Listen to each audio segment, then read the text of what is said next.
ଅବକାରୀ ଗୁଇନ୍ଦା ବିଭାଗ, ଆସିକା ଓ ସୋରଡ଼ା ଥାନା ପୋଲିସର ମିଳିତ ଅପରେସନ। 4 ଗିରଫ, 70 କେଜି ଗଞ୍ଜେଇ, ଗୋଟିଏ ମିନି ଟ୍ରକ୍, ଏକ କାର ଜବତ। ବୁଧବାର ସନ୍ଧ୍ୟାରେ ଅବକାରୀ ଗୁଇନ୍ଦା ବିଭାଗକୁ ମିଳିଥିବା ସଫଳତା କନ୍ଧମାଳ ଜିଲ୍ଲା ଦାରିଙ୍ଗବାଡ଼ିରୁ ପୁରସ୍ତମପୁର ଦେଇ ମୁମ୍ବାଇ ଚାଲାଣ ହେବାକୁ ଥିବା 70 କିଲୋ ଗଞ୍ଜେଇ ଜବତ କରିଥିଲା ଅବକାରୀ ବିଭାଗ। ବିଶେଷ ସୂତ୍ରରୁ ଖବର ପାଇ ଅବକାରୀ ବିଭାଗ ଆସିକା ଥାନା ଅଧିକାରୀ, ସୋରଡ଼ା ଥାନା ଅଧିକାରୀ ଆସିକାଠାରେ ଜଗି ରହିଥିଲେ। ଯାନବାହନ ଯାଞ୍ଚରେ ଏକ ମିନି ପିକଅପ୍ ଭ୍ୟାନ୍ ଏବଂ ଏକ କାରରେ ଗଞ୍ଜେଇ ଥିବା ଦେଖିବାକୁ ପାଇଥିଲେ।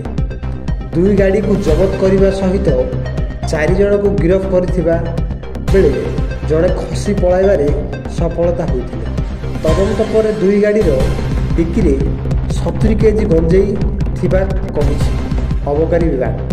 ତେବେ ଏହି ଗଞ୍ଜେଇ କନ୍ଧମାଳ ଜିଲ୍ଲା ଦାରିଙ୍ଗବାଡ଼ିରୁ ଭାୟା ପୁରସ୍ତମପୁର ଦେଇ ଟ୍ରେନ୍ ଯୋଗେ ମୁମ୍ବାଇକୁ ଚାଲାଣ ହେବାକୁ ଯାଉଥିବା ବୋଲି କହିଛନ୍ତି ଗିରଫ ଚାଲାଣକାରୀ।